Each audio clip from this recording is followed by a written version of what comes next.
पूरा छाउणी होता एमती 2000-3000 जहाज पूरे कि आम देश सुना रूपा अलंकार आउ आमर केते जिनस आमर लुटि नेले तथापि मध्य भारत माता एते कष्ट सही आम देश एबे मध्य आम देश रे बहुत धन संपत्ति भल ख्याति स्वर्ण सबू अच्छी ताकू रक्षा करिया को आमर स्वाधीनता संग्रामी माने बहुत चेष्टा कले प्राण बलि देले।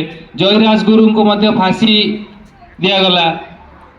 आमर सुभाष बोस मध्य कटक रो ओडिया बाजार सुभाष बोस से मध्य तांकर निजर गोटे आर्मी तैयारी कले सबू जिनस भूली कष्ट सही आर्मी तैयारी करी इंग्रेज मान सहित लड़िले।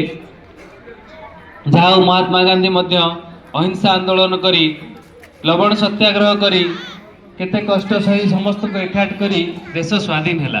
स्वाधीन सीना हो गला 1947 मसीहा अगस्त मास 15 तारिख रे हेले देश रे किछि आईन कानून रो व्यवस्था नथिला।